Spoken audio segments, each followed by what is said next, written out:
میں چاہتا تو اس بات کا حوالہ دے سکتا تھا کہ استغاثہ کا گواہ کیسر عباس واشگاف الفاظ میں معزز عدالت کو بتا چکا ہے کہ انہوں نے چوکیدار سے فرقان حمیدی کے قتل کے بارے میں کوئی بات نہیں کی تھی، لیکن میں نے دانستہ اس بحث کو فی الحال نظر انداز کرنا ہی بہتر جانا۔ ویسے فکر کی کوئی بات نہیں تھی، یہ حقیقت عدالت کے ریکارڈ پر آ چکی تھی اور تصدیق کے لیے گواہ کیسر عباس کو دوبارہ بھی عدالت میں بلایا جا سکتا تھا۔ خاور محمود نے میرے سوال کا جواب دیتے ہوئے بتایا، پھر میں نے فوراً پولیس کو اس واقعے کی اطلاع دینے کے لیے ٹیلی فون کیا۔ یہ کتنے بجے کی بات ہے؟ 1:35 کی۔ پولیس کو فون کرتے وقت آپ کے ساتھ اور کون تھا؟ کیسر عباس۔ اس کے علاوہ اور کوئی نہیں۔ اس کے بعد آپ نے کہیں اور بھی فون کیا تھا؟ اس نے چونک کر میری جانب دیکھا اور پھر کہا، ہاں، میں نے ایک فون ستارہ بیگم کو بھی کیا تھا، ان کے شوہر کو پیش آنے والے حادثے کے بارے میں مطلع کرنے کے لیے۔ یہ فون آپ نے کتنے بجے کیا تھا؟ تقریباً 1:40 پر۔ بیگم صاحبہ جائے وقوع پر کتنے بجے پہنچی تھیں؟ لگ بھگ 2 بجے۔ اور پولیس؟ وہ کوئی 2:30 بجے پہنچے تھے۔ حیرت ہے، میں نے کندھے اچکاتے ہوئے کہا، ستارہ بیگم تو دور دراز علاقے محمد علی سوسائٹی سے کم و بیش 25 منٹ میں وہاں پہنچ گئیں اور پولیس کو نزدیکی تھانے سے آتے ہوئے لگ بھگ 1 گھنٹہ لگ گیا۔ آپ اپنی حیرت کا اظہار پولیس والوں کے سامنے کریں، خاور محمود بے پرواہی سے بولا، وہی آپ کی تسلی کر سکیں گے۔ میں نے ان سے ذکر کیا تھا، میں نے مضبوط لہجے میں کہا، اور اس سلسلے میں ستارہ بیگم سے بھی مکالمہ ہو چکا ہے معزز عدالت کے روبرو، لیکن ان دونوں نے میرے سوالات کے جواب میں ایک انوکھی کہانی سنائی ہے۔ میں اتنا کہہ کر خاموش ہو گیا۔ میں توقع کر رہا تھا کہ میرے چپ ہوتے ہی خاور محمود کچھ بولے گا، لیکن وہ الجھن زدہ سی نظر سے مجھے تکتا رہا۔ میں نے کھنکار کر گلا صاف کرتے ہوئے کہا، خاور صاحب، آپ نہ بھی سننا چاہیں لیکن میں آپ کو وہ انوکھی کہانی ضرور سناؤں گا۔ ایک لمحے کو رک کر میں نے اس کی آنکھوں میں جھانکا، پھر بات جاری رکھتے ہوئے کہا، خاور صاحب، پولیس کے مطابق آپ نے انہیں اس واقعے کی اطلاع 2:02 پر دی تھی۔ پولیس کے روز نامچے میں بھی یہی وقت درج ہے۔ اس کے علاوہ ستارہ بیگم نے بھی اس بات کی تصدیق کی ہے کہ آپ نے ان کی موجودگی میں لگ بھگ اتنے ہی بجے پولیس کو فون کیا تھا۔ آپ اس سلسلے میں کیا فرماتے ہیں؟ اجی، ہماری پولیس کی دروغ گوئی تو ساری دنیا میں مشہور ہے۔ وہ جانے کس ترنگ میں تھا جو اتنا غیر محتاط ہو گیا تھا۔ بے پرواہی سے بولا، وہ اپنی نالائکیوں کو چھپانے کے لیے وقت کا ہیر پھیر کرتی ہی رہتی ہے۔ اس کو فوراً اپنی غلطی کا احساس ہو گیا، لیکن اب تیر کمان سے نکل چکا تھا۔ میں نے دیکھا انکوائری افسر کینہ توز نگاہ سے خاور کو گھور رہا تھا۔ میں نے لوہا گرم دیکھتے ہوئے ایک اور کاری ضرب لگائی، خاور صاحب، چلیں، مان لیا، پولیس کی ہیرا پھیری اور چکر بازیاں کسی تعارف کی محتاج نہیں، لیکن اپنی دلی نعمت ستارہ بیگم کے بارے میں آپ کیا کہیں گے؟ کیا ان کا بیان بھی مبنی بر دروغ ہے؟ اس کے پاس میرے سوال کا کوئی مناسب جواب نہیں تھا، اس لیے اس نے خاموش رہنے میں عافیت جانی۔ میں نے بھی زیادہ اصرار مناسب نہ سمجھا۔ میں عدالت کے علم میں جو بات لانا چاہتا تھا، اس مقصد میں مجھے کامیابی ہوئی تھی۔ میری کامرانی کا سفر کڑی در کڑی خاطر خواہ آگے بڑھ رہا تھا، اور یہی میں چاہتا تھا۔ مجھے کسی کام کی جلدی نہیں تھی۔ پھر عدالت کا وقت ختم ہو گیا۔ خاور محمود پر میں اپنی جرح مکمل کر چکا تھا۔ جج نے آئندہ پیشی کے لیے تاریخ دے کر عدالت برخاست کر دی۔ منظر پھر اسی عدالت کا تھا اور میرا موکل جہانگیر وکیل استغاثہ کی جرح کا سامنا کر رہا تھا۔ وکیل مخالف کا انداز بہت جارحانہ، تیور معاندانہ اور لہجہ فرعونانہ تھا۔ ملزم جہانگیر، کیا یہ سچ ہے کہ فرقان حمیدی کو تم نے قتل کیا ہے؟ یہ سفید جھوٹ ہے، میرے موکل نے ٹھہرے ہوئے لہجے میں کہا۔ میں نے جہانگیر کو اچھی طرح سمجھا دیا تھا کہ وکیل استغاثہ کا سامنا کرتے ہوئے اسے کون سے سوال کا جواب کیا اور کس انداز میں دینا تھا۔ مجھے امید تھی کہ وہ میری توقعات پر پورا اترے گا۔ میں نے اسے جذبات کو کنٹرول میں رکھنے کی بھی تاکید کی تھی۔ جوش میں آ کر ہوش کھونا کسی بھی طور مناسب نہیں تھا۔ وکیل استغاثہ نے اگلا سوال کیا، ملزم جہانگیر، تم نے حمیدی ٹیکسٹائل ملز میں کتنا عرصہ کام کیا تھا؟ گرفتاری کے وقت تک تو مجھے وہاں کام کرتے ہوئے لگ بھگ 8 سال ہوئے تھے، جہانگیر نے معتدل لہجے میں کہا۔ وکیل استغاثہ نے پوچھا، کیا تم اس بات سے انکار کرو گے کہ حمیدی ٹیکسٹائل ملز میں ملازم ہونے سے پہلے تم ایک ٹریڈنگ کمپنی میں آؤٹ ڈور کلرک کے طور پر کام کرتے تھے؟ یہ سچ ہے، اس لیے مجھے انکار کرنے کی چنداں ضرورت نہیں۔ اس ٹریڈنگ کمپنی کا نام کیا تھا؟ KND ٹریڈنگ کمپنی، تمہیں اچھی طرح یاد ہوگا۔ وکیل استغاثہ نے تیز نظر سے ملزم کو گھورتے ہوئے سوال کیا۔ مذکورہ کمپنی میں چوری ہو گئی تھی اور اس چوری کے الزام میں تمہیں جیل ہو گئی تھی، کیا میں صحیح کہہ رہا ہوں؟ آپ کا بیان آدھے سچ پر مشتمل ہے۔ آدھا سچ کیا مطلب؟ ملزم نے نہایت ہی سنبھلے ہوئے لہجے میں بتایا، KND ٹریڈنگ کمپنی میں واقعی چوری ہوئی تھی اور اس چوری کے ذیل میں مجھے جیل بھی بھیج دیا گیا تھا، لیکن 3 ماہ بعد ہی اصل چور پکڑا گیا تھا اور مجھے سزا کی مدت پوری ہونے سے قبل ہی باعزت رہا کر دیا گیا۔ کمپنی کے مالک نے میرے ساتھ ہونے والی اس زیادتی کے ازالے کے لیے میری تنخواہ میں گراں قدر اضافہ بھی کیا تھا اور ایک خاصی معقول رقم سے میری اشک شوئی کی کوشش بھی فرمائی تھی۔ میں نے حق کے عزت کے زمرے میں وہ معقول رقم تو وصول کر لی تھی، البتہ اس کمپنی میں مزید کام کرنے سے صاف انکار کر دیا تھا۔ اب آپ تو آدھے سچ کی حقیقت کو سمجھ گئے ہیں یا مزید تشریح کی ضرورت ہے؟ وکیل استغاثہ نے شکست خوردہ نظر سے ملزم کو دیکھا۔ واضح طور پر جہانگیر نے وکیل مخالف کی چال اسی پر لوٹا دی تھی۔ وکیل استغاثہ اتنی آسانی سے ہار ماننے کو تیار نہیں تھا۔ اس نے قدرے تیز لہجے میں اپنی جرح کا سلسلہ جاری رکھا۔ ملزم جہانگیر، میرے ریکارڈ کے مطابق KND ٹریڈنگ کمپنی میں کام کرنے سے پہلے تم ایک شپنگ کمپنی میں کام کرتے تھے۔ اس شپنگ کمپنی کا نام 7 سیز تھا۔ ملزم نے نہایت ہی متحمل لہجے میں جواب دیا، آپ کا ریکارڈ درست ہے، وہاں تم نے صرف 1 سال کام کیا تھا، پھر تمہیں وہاں سے نکال دیا گیا تھا۔ آپ کا خیال غیر صحت مند ہے۔ کیا تم اس بات سے انکار کرو گے کہ اس شپنگ کمپنی کے مالک کو تم پر شک ہو گیا تھا کہ تم اس کی غیر نصابی سرگرمیوں کے بارے میں اس کی بیگم کو آگاہ کرتے رہے ہو؟ وہ تمہیں اپنی بیگم کا جاسوس سمجھنے لگا تھا، پھر جب اس نے تمہیں خریدنے کی کوشش کی اور جواباً بیگم صاحبہ کی جاسوسی پر معمور کرنا چاہا تو تم اپنی کارروائیوں ہی سے مکر گئے اور نتیجتاً تمہیں نوکری سے نکال دیا گیا۔ میں نے عرض کیا نا وکیل صاحب، آپ کے دعوے کی صحت مشکوک ہے، بلکہ میں تو یہ کہوں گا کہ آپ کی معلومات انتہائی ناقص اور یک طرفہ ہیں۔ حقیقت سے آپ کوسوں دور ہیں۔ اور حقیقت کیا ہے؟ وکیل استغاثہ نے طنزیہ لہجے میں دریافت کیا۔ حقیقت یہ ہے جناب کہ میں کسی ایسی بھی غیر اخلاقی سرگرمی میں ملوث نہیں تھا۔ جہانگیر نے ایک ایک لفظ پر زور دیتے ہوئے کہا۔ کمپنی کے مالک کو اگرچہ مجھ پر شبہ تھا اس سلسلے میں، لیکن باوجود 1000 کوشش کے بھی وہ مجھ پر یہ الزام ثابت نہیں کر سکا تھا۔ شپنگ کمپنی کے دفتر میں اس بات کا خاصا چرچا ہوا تھا، لہٰذا میں نے خود ہی اس ملازمت سے استعفیٰ دے دیا تھا۔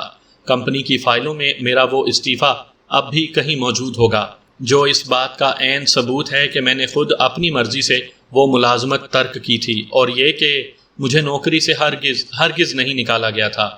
جج بہت دلچسپی سے ملزم کے مدبرانہ اور پرمغز جوابات سن رہا تھا۔ وکیل استغاثہ کو اپنے مقصد میں ایک بار پھر ناکامی ہوئی تو وہ قدرے اوچھے ہتھ کنڈوں پر اتر آیا۔ وہ حتی الوسع ملزم کی کردار کشی کا عزم کیے کھڑا تھا۔ اس نے ملزم کو مخاطب کرتے ہوئے سوال کیا، ملزم جہانگیر، غزالہ والے واقعے کے بارے میں تمہارا کیا خیال ہے؟ لگتا ہے وکیل استغاثہ نے ملزم کے حالات زندگی پر PhD کر رکھا تھا۔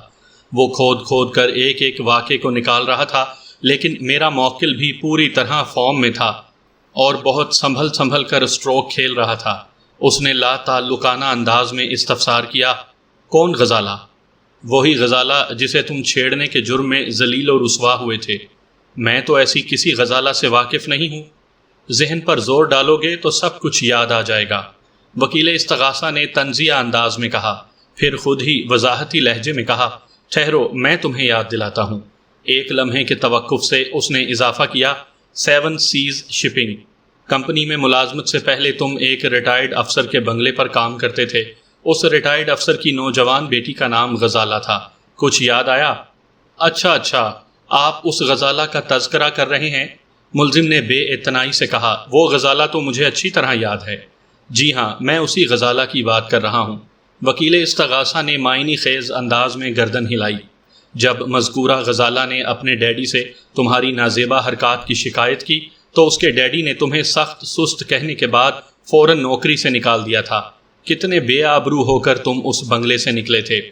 ملزم جہانگیر نے ٹھہرے ہوئے لہجے میں کہا، جناب محترم وکیل صاحب، پہلی بات تو یہ کہ میں اس بنگلے سے قطعاً بے آبرو ہو کر نہیں نکلا تھا، کیونکہ میں نے آپ کے بیان کے مطابق کوئی نازیبا حرکت نہیں کی تھی، اور پھر غزالہ نے تمہاری شکایت کیوں کی تھی؟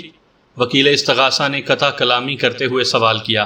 آخر تم نے کچھ نہ کچھ بےہودگی تو کی ہوگی نا؟ جہانگیر نے باری باری مجھے، وکیل استغاثہ اور جج کو دیکھا، پھر ایک لمحے کے توقف سے بولنا شروع کیا۔ میں نے کوئی نازیبا حرکت کی تھی اور نہ ہی کوئی بےہودہ بات، مگر وکیل استغاثہ نے دوبارہ اس کی بات کاٹتے ہوئے کہا، پھر تم نے کیا کیا تھا؟ میں نے یہ کیا تھا، جہانگیر نے عجیب سے لہجے میں کہا، پھر لگاوٹ آمیز انداز میں وکیل استغاثہ کو دیکھتے ہوئے زیر لب مسکرانے لگا۔ وکیل استغاثہ بوکھلا گیا، یہ تم کیا حرکت کر رہے ہو؟ آپ بہت خوبصورت ہیں، جہانگیر نے بے خودی کے عالم میں کہا۔ تم ہوش میں تو ہو؟ وکیل استغاثہ نے سخت لہجے میں کہا، یہ عدالت کا کمرہ ہے، کوئی سینما ہال نہیں۔ جج نے ملزم کو سرزنش کی، عدالت کے وقار کا خیال رکھا جائے۔ اس مقدمے کے ملزم اور میرے موکل جہانگیر نے جج کی جانب دیکھتے ہوئے کہا، جناب علی، میں معزز عدالت کے وقار کو مجروح کرنے کا تصور بھی نہیں کر سکتا۔ میں نے تو معزز وکیل استغاثہ کے سوال کا عملی جواب پیش کیا ہے۔ تم کیا کہنا چاہتے ہو؟ جج خاصا متعجب تھا۔ ملزم نے کہا، جناب اعلیٰ، وکیل استغاثہ نے مجھ سے پوچھا تھا کہ میں نے غزالہ کے ساتھ کیا کیا تھا۔ ان کے جواب میں نے یہ بتایا ہے کہ میں نے غزالہ کے حسن کی تعریف کی تھی، جیسے عملی طور پر میں نے ابھی تھوڑی دیر پہلے وکیل کو کہا ہے۔ آپ بہت خوبصورت ہیں، بالکل ایسے ہی میں نے غزالہ سے بے ساختہ کہا تھا۔ آپ بہت خوبصورت ہیں، اس میں بھلا نازیبا یا بیہودہ بات کون سی ہے؟ کسی کی تعریف کرنا کسی بھی طور جرم کے ذیل میں نہیں آتا۔ غزالہ مجھے اچھی لگی، میں نے اس کے حسن کے بارے میں اپنے دلی جذبات کا اظہار کر دیا۔ وہ میری اس بے باکی کو جانے کیا سمجھی کہ اپنے ڈیڈی سے تذکرہ کر بیٹھی۔ اس کے ڈیڈی نے مجھے اس سلسلے میں سمجھانے کی کوشش کی اور زمانے کی اونچ نیچ بتانے لگے۔ انہوں نے مجھے ذلیل و رسوا کیا تھا اور نہ ہی میں ان کے بنگلے سے بے آبرو ہو کر نکلا تھا، بلکہ میں نے خود ہی وہ ملازمت چھوڑ دی تھی۔ اس میں میری بے اختیاری کو خاص دخل تھا۔ غزالہ واقعی مجھے بہت اچھی لگتی تھی۔ اگر میں اس بنگلے میں رہتا تو اس کے حسن کو خراج عقیدت پیش کرنے سے دل کو باز نہ رکھ سکتا۔ دوسری جانب میں اس کے ڈیڈی کا بھی بے انتہا احسان مند تھا، لہٰذا کسی قسم کی شرمندگی یا بدمزگی سے پیشتر ہی میں نے خاموشی سے وہ بنگلہ چھوڑ دیا، کسی کو بتائے بغیر۔ وکیل استغاثہ کی ملزم کو چور، لوفر، بدماش اور گھٹیا آدمی ثابت کرنے کی ہر صحیح لا حاصل ثابت ہوئی تو وہ کھسیاہٹ میں غیر متعلقہ اور سرسری سے سوالات پوچھنے لگا۔ ملزم جہانگیر نہایت تحمل اور برداشت کا مظاہرہ کر رہا تھا۔ عدالتی کارروائی کے دوران میں سب سے زیادہ صبر و برداشت کا مظاہرہ ملزم ہی کو کرنا پڑتا ہے، کیونکہ وہی سب سے بڑا وکٹم ہوتا ہے۔ وکیل استغاثہ کی جرح ختم ہوئی تو میں چند سوالات کے لیے ایکیوزڈ باکس کے قریب آ کر کھڑا ہو گیا۔ میرا موکل کٹہرے کی ریلنگ کا سہارا لیے کھڑا تھا۔ میں نے پہلا سوال کیا، جہانگیر، تمہارا قد کتنا ہوگا؟ 4 فٹ اور 11.5 انچ، یعنی لگ بھگ 5 فٹ کہا جا سکتا ہے۔ میں نے کہا، اور وزن کتنا ہے تمہارا؟ 70 کلو گرام، اس نے جواب دیا۔ اس مقدمے میں یہ ایک حیرت انگیز طبعی تضاد دیکھنے میں آیا تھا۔ استغاثہ کا گواہ کیسر عباس غیر معمولی دراز قامت اور دبلا پتلا تھا، جبکہ ملزم غیر معمولی پستہ قامت اور قدر فربا تھا۔ خیر، یہ کوئی ایسی ناممکن بات بھی نہیں تھی۔ جہانگیر، میں نے ملزم کو مخاطب کرتے ہوئے پوچھا، وقوعہ کے روز تم مقتول سے چھٹی لینے کے بعد فوراً گھر روانہ کیوں نہیں ہو گئے تھے؟ تم 20-25 منٹ تک فیکٹری میں رکنے کے بعد وہاں سے گئے تھے۔ اس وقت کا زیادہ تر حصہ تم نے فیکٹری کے چوکی دار کے پاس کھڑے ہو کر باتیں کرتے ہوئے گزارا تھا۔ میرے فی الفور وہاں سے نہ نکلنے کی ایک خاص وجہ تھی، ملزم نے ٹھہرے ہوئے لہجے میں بتایا۔ فیکٹری سے گھر تک پہنچنے میں مجھے لگ بھگ 1.5 گھنٹہ لگ جاتا ہے۔ اگر میں فوراً وہاں سے روانہ ہو جاتا تو جمعے کی نماز کا وقت دوران سفر میں کٹ جاتا۔ میں جمعے کی نماز کو کھونا نہیں چاہتا تھا، لہٰذا میں نے سوچا نماز ادا کرنے کے بعد ہی بس میں بیٹھوں گا۔ نماز میں چونکہ تھوڑا وقت باقی تھا، اس لیے میں چوکی دار کے پاس رک گیا تھا۔ میں نے پوچھا، کیا تم چوکی دار گلزمان خان کے ساتھ ہی نماز پڑھنے گئے تھے؟ اس نے نفی میں جواب دیا۔ مجھے اسی جواب کی توقع تھی، چوکی دار کے بیان سے بھی یہی بات ظاہر ہوئی تھی۔ میں نے مزید پوچھا، جہانگیر، جب تم جمعے کی نماز کی خاطر لگ بھگ آدھا گھنٹہ چوکی دار کے پاس ٹھہرے تھے تو پھر اس کے ساتھ ہی نماز ادا کرنے کیوں نہیں گئے تھے؟ اس نے بتایا کہ وہ اس دن جمعے کی نماز پڑھنے اس مسجد کی طرف جانا چاہتا تھا جہاں نماز جلد شروع ہو جاتی تھی۔ یہاں جمعے کی نماز قدرے جلدی ہو جاتی ہے، جبکہ گل زمان خان کا ساتھ دینے کے لیے اسے مزید آدھا گھنٹہ رکنا پڑتا، ورنہ عموماً وہ چوکیدار کے ساتھ ہی مسجد جایا کرتا تھا۔ جہانگیر، تمہیں اپنی بریت کا کتنا یقین ہے؟ 101%۔ اس یقین کی کوئی خاص وجہ؟ یہ یقین بے گناہی ہے۔ میں نے سیلوفن بیگ میں محفوظ آلہ قتل ملزم کی نگاہ کے سامنے لہراتے ہوئے سوال کیا، کیا تم اسے پہچانتے ہو؟ بہت اچھی طرح پہچانتا ہوں جناب، وہ معتدل لہجے میں بولا۔ یہ وہی چھری ہے جس کی مدد سے میں حمیدی صاحب کی ڈاک کھولا کرتا تھا۔ میں نے محسوس کیا جج تھوڑے تھوڑے وقفے سے دیوار گیر کلاک کو دیکھ رہا تھا۔ عدالت کا وقت ختم ہونے میں بس چند منٹ ہی باقی تھے۔ آج ہمارے کیس کی باری ذرا تاخیر سے آئی تھی۔ میں نے اپنی جرح کا سلسلہ ذرا تیز کر دیا۔ جہانگیر، وقوع کے روز تم خلاف معمول وقت سے پہلے گھر کیوں جانا چاہتے تھے؟ مجھے اپنی بیوی کو ایک لیڈی ڈاکٹر کو دکھانے کے لیے لے جانا تھا۔ تم نے جلدی چھٹی کرنے کی اجازت کس سے لی تھی؟ مقتول فرقان حمیدی سے۔ کیا تم چھٹی لینے کے لیے ان کے کمرے میں گئے تھے؟ میں نے سوال کیا، یا باہر ہی کہیں تمہارا ان سے آمنا سامنا ہوا؟ میں باقاعدہ ان کے کمرے میں گیا تھا۔ یہ کتنے بجے کی بات ہے؟ میرا خیال ہے 1 بجنے میں 2 منٹ باقی تھے۔ یہ محض تمہارا خیال ہے یا تمہیں پورا یقین ہے؟ میں نے قدرے تیز لہجے میں پوچھا۔ کیا یہ وقت 1:15 یا 1:15 نہیں ہو سکتا؟ ہرگز نہیں، وہ قطعیت سے بولا۔ اتنا زیادہ فرق ممکن نہیں ہے۔ ایک لمحے کے توقف سے اس نے پروسوک لہجے میں اضافہ کیا، اگر میں نے کہا ہے کہ 1 بجنے میں 2 منٹ باقی تھے تو یہ وقت 1 منٹ یا 3 منٹ کم ہو سکتا ہے، اس سے زیادہ نہ کم نہ زیادہ۔ کیا مقتول نے تمہیں بخوشی چھٹی دے دی تھی؟ اس نے اسبات میں جواب دیا۔ تم مقتول کے کمرے میں کتنی دیر رکے تھے؟ بمشکل 1 منٹ۔ کیا مقتول اس وقت کمرے میں اکیلا ہی تھا؟ جی نہیں، وہ اکیلا نہیں تھا۔ یعنی کوئی اور شخص بھی وہاں موجود تھا؟ جی ہاں۔ کیا تم اس شخص کو جانتے ہو؟ میں نے پوچھا۔ بہت اچھی طرح، جہانگیر نے بتایا۔ کون تھا وہ؟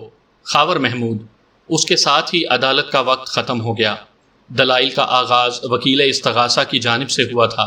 وکیل استغاثہ طول طویل امثال اور حوالہ جات سے یہ ثابت کرنے کی کوشش کرتا رہا کہ میرا موکل فرقان حمیدی کا قاتل ہے۔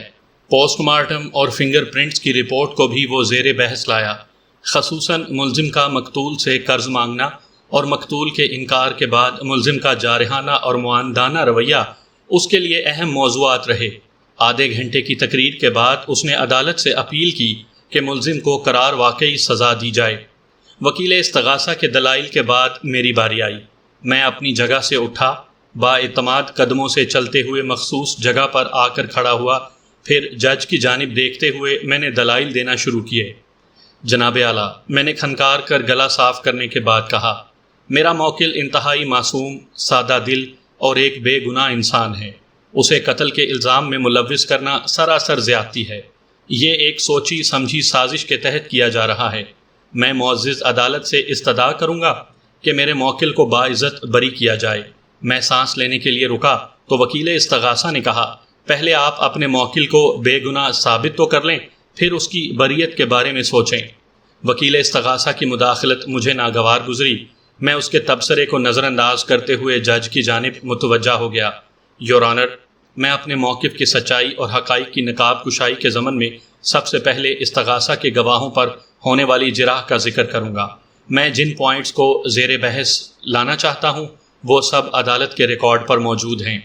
ایک لمحے کے توقف کے بعد میں نے سلسلہ کلام جاری رکھتے ہوئے کہنا شروع کیا، جناب اعلیٰ، سب سے پہلے تو میں استغاثہ کے گواہ چوکیدار گل زمان خان کے بیان کا ذکر کروں گا۔ گواہ کے مطابق ملزم ایک صلح جو انسان ہے۔ اگرچہ گواہ کا کہنا ہے کہ ملزم مقتول کو قرض نہ دینے پر برا بھلا سنا رہا تھا، تاہم وہ اس بات کی تصدیق کرتا ہے کہ ملزم لڑائی جھگڑے سے دور رہنے والا شخص ہے۔ جناب اعلیٰ، گواہ کا کہنا ہے کہ جب ملزم اس کے پاس پہنچا تو وہ خاصے غصے میں تھا۔ پھر گواہ نے بیان بدلا اور بتایا کہ وہ خاصا گھبرایا ہوا تھا۔ ان دونوں کیفیات میں ہونے کے باوجود بھی ملزم لگ بھگ آدھے گھنٹے تک گواہ سے گفت و شنید میں مصروف رہا۔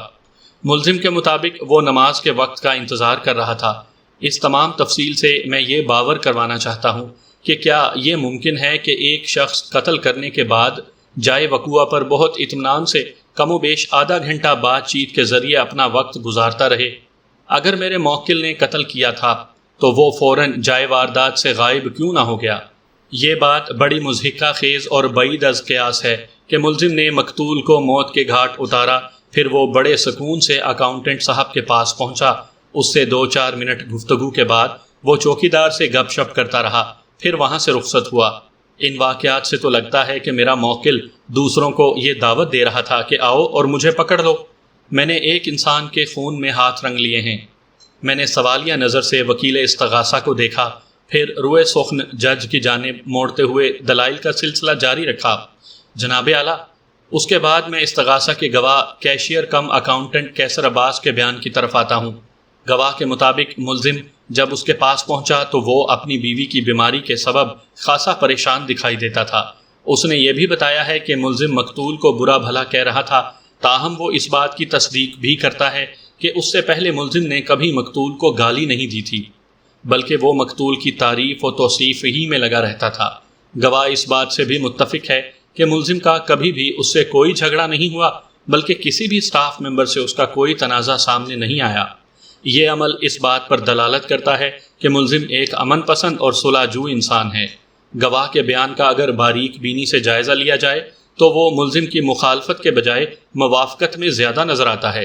ایک بات اور بھی قابل غور ہے، اور وہ یہ کہ گواہ نے پہلے بتایا کہ وہ فیکٹری کے مینیجر کے ساتھ جب ملزم کو تلاش کرنے بیرونی گیٹ پر پہنچا تو اس وقت 1:10 ہوئے تھے، لیکن بعد ازاں اس نے وکیل استغاثہ کی شے پر یہ وقت بدل کر 1:30 کر دیا، جو کہ صحیح وقت ہے۔ اسی طرح استغاثہ کے 2 گواہوں یعنی کیسر عباس اور جی ایم خاور محمود کے بیانوں میں ایک واضح تضاد موجود ہے۔ کیسر عباس کے مطابق انہوں نے چوکیدار کو فرقان حمیدی کے قتل کے بارے میں کچھ نہیں بتایا تھا، جبکہ خاور محمود کا کہنا ہے کہ انہوں نے گلزمان سے مقتول کے قتل کا ذکر کیا تھا۔ 2 گواہوں کے بیانات میں اتنا بڑا فرق استغاثہ کی کمزوری، خامی اور بدنیتی کو ظاہر کرتا ہے۔ ایک لمحے کو توقف سے میں نے پھر بولنا شروع کر دیا۔ جناب اعلیٰ، اس مقدمے کے انکوائری افسر سب انسپیکٹر عابد حسین کا کہنا ہے کہ انہیں اس واقعے کی اطلاع فیکٹری کے جی ایم اور استغاثہ کے سب سے اہم گواہ خاور محمود نے دوپہر 2:02 پر دی تھی۔ یہی وقت ان کے روز نامچے میں بھی درج ہے، جبکہ گواہ خاور محمود معزز عدالت کے سامنے یہ دعویٰ کر چکا ہے کہ اس نے پولیس کو مطلع کرنے کے لیے 1:35 پر فون کیا تھا، یعنی ایک مرتبہ پھر تضاد سے سامنا ہو رہا ہے۔ انکوائری افسر کو جی ایم نے ہی بتایا تھا کہ ملزم نے فرقان حمیدی کو قتل کر دیا ہے، حالانکہ نہ تو اس نے اپنی آنکھوں سے ملزم کو یہ قتل کرتے ہوئے دیکھا اور نہ ہی اس سلسلے میں اس کے پاس کوئی ٹھوس ثبوت موجود تھا۔ علاوہ ازیں جی ایم نے جس طرح کھلم کھلا پولیس کے خلاف لب کشائی کی ہے وہ معزز عدالت کے علم میں ہے۔ اس سے یہ بات ثابت ہو جاتی ہے کہ استغاثہ کے اندر جان نہیں ہے اور وہ ناقص بنیادوں پر تیار کیا گیا ہے۔ جناب اعلیٰ، اب میں مقتول کی بیوہ اور استغاثہ کے گواہ ستارہ بیگم کے بیان کا ذکر کروں گا۔ ستارہ بیگم کے مطابق اسے اس واقعے سے مطلع کرنے کا فریضہ بھی جی ایم صاحب نے ہی ادا کیا تھا۔ غور طلب بات یہ ہے کہ یہاں بھی 2 گواہوں کے بیانات میں تضاد دکھائی دیتا ہے۔ گواہ ستارہ بیگم کے بیان کے مطابق جب وہ آندھی طوفان کی رفتار سے ڈرائیو کرتے ہوئے لگ بھگ 2 بجے جائے وقوع پر پہنچی تو اس کی موجودگی ہی میں جی ایم نے پولیس کو فون کر کے اس واقعے کی اطلاع دی تھی۔ گواہ کا بیان آئیو کے موقف کی تصدیق کرتا ہے، تو جی ایم کے دعوے کی نفی ان باتوں سے تو لگتا ہے کہ استغاثہ تضادات کے پلندے کے سوا کچھ نہیں ہے، یا اسے میرے موکل کے خلاف ایک سوچی سمجھی اور منظم سازش بھی کہا جا سکتا ہے۔ میں نے تھوک نگل کر حلق تر کیا، پھر دلائل کے سلسلے کو دراز کرتے ہوئے اپنا بیان جاری رکھا۔ جناب اعلیٰ، استغاثہ کے سب سے اہم گواہ حمیدی ٹیکسٹائل ملز کے جنرل مینیجر خاور محمود کے بیان میں موجود متعدد خامیاں میں معزز عدالت کے سامنے لا چکا ہوں۔ گواہ کا کہنا ہے کہ اس نے کیسر عباس کی موجودگی میں 1:35 پر پولیس کو فون کیا تھا، جبکہ ستارہ بیگم کے مطابق اس کی موجودگی میں کم و بیش 2 بجے پولیس کو مطلع کیا گیا۔ اس بات میں جان اس لیے بھی نظر آتی ہے کہ آئیو اور تھانے کا روزنامچہ بھی اس بیان کی تصدیق کرتا ہے۔ دیگر تضادات کے علاوہ خود جی ایم کے اپنے بیان میں بھی خاصے متنازع پہلو موجود ہیں۔ مثال کے طور پر گواہ خاور محمود جب مقتول کے بلاوے پر اس کے کمرے میں پہنچا تو اس نے دیکھا کہ مقتول کا قتل ہو گیا تھا، پھر خود ہی اس نے اپنا بیان بدل دیا اور بتایا کہ مقتول نے اسے 15 منٹ پہلے اپنے کمرے میں بلایا تھا، لیکن کام میں مصروفیت کی وجہ سے جب وہ 15 منٹ بعد مقتول کے کمرے میں پہنچا تو اسے اس واقعے کے بارے میں معلوم ہوا۔ اس ضمن میں ایک اہم بات یہ ہے کہ مقتول کے کمرے سے نکل کر گواہ کیسر عباس کے پاس پہنچا اور اسے بتایا کہ جہانگیر نے فرقان حمیدی کو قتل کر دیا ہے۔ پھر وہ دونوں چوکیدار کے پاس پہنچے اور گواہ خاور کے مطابق اس نے چوکیدار کو بھی یہی بتایا کہ ملزم نے مقتول کو قتل کر دیا ہے۔ پھر انکوائری افسر کو بھی جی ایم کا اتنے وثوق سے متعدد افراد کو یہ بتانا کہ میرے موکل نے اپنے مالک کو قتل کر دیا ہے، اس بات کو ثابت کرتا ہے کہ جیسے موصوف اس واقعے کے چشم دید گواہ ہیں، جبکہ اپنے بیان کے مطابق جب وہ مقتول کے کمرے میں پہنچا تو وہ قید حیات سے آزاد ہو چکا تھا۔ اس طویل بیان کے بعد میں نے 2-4 لمبے سانس لے کر سلسلہ تنفس کو ہموار کیا، پھر ڈرامائی لہجے میں جج کو مخاطب کیا، جناب اعلیٰ، میرے موکل کی بے گناہی کا سب سے بڑا اور ناقابل تردید ثبوت فنگر پرنٹس کی رپورٹ ہے۔ وہ کیسے بیگ صاحب؟ جج نے چونک کر مجھے دیکھا۔ اس موقع پر وکیل استغاثہ کی حالت دیدنی تھی۔ وہ تیز چیختی ہوئی آواز میں بلبلایا، یہ کیسے ممکن ہے؟ آلۂ قتل پر تو ملزم کی انگلیوں کے واضح نشانات پائے گئے ہیں، پھر وہ بے گناہ کیسے ہوا ہے؟ میں نے ٹھہرے ہوئے لہجے میں کہا، یہ واضح نشانات ہی میرے موکل کی بے گناہی ثابت کرتے ہیں۔ ناممکن۔ وکیل استغاثہ نفی میں سر جھٹکنے لگا۔ جج نے کہا، بیگ صاحب آپ اپنے موقف کی تشریح کریں۔ میں نے کہا، جناب اعلیٰ، میرے موقف کی تشریح کے لیے 3 افراد کا بیک وقت عدالت میں موجود ہونا ضروری ہے۔ یہ تینوں افراد زیر سماعت مقدمے ہی سے متعلق ہیں، مگر اتفاق سے اس وقت ان میں سے صرف ایک حاضر ہے۔ جج نے پوچھا، آپ کن 3 افراد کا ذکر کر رہے ہیں؟ انکوائری آفیسر، میں نے افراد گنوانا شروع کیے، فنگر پرنٹس ایکسپرٹ اور میڈیکل لیگل افسر۔ اس وقت صرف انکوائری افسر وہاں موجود تھا، جو الجھی ہوئی نظروں سے مجھے دیکھ رہا تھا۔ میری بات کسی کی بھی سمجھ میں نہیں آئی تھی۔ وکیل استغاثہ کے پیٹ میں بھی سب سے زیادہ مروڑ اٹھ رہے تھے۔ البتہ جج پرمعنی انداز میں اس طرح گردن ہلا رہا تھا جیسے وہ میری بات کی تہہ تک پہنچنے کے قریب ہی ہو۔ پھر جج نے متعلقہ عدالتی عملے کو ہدایت کر دی کہ وہ آئندہ پیشی پر تینوں اہم افراد کے عدالت میں حاضر ہونے کے انتظامات کریں۔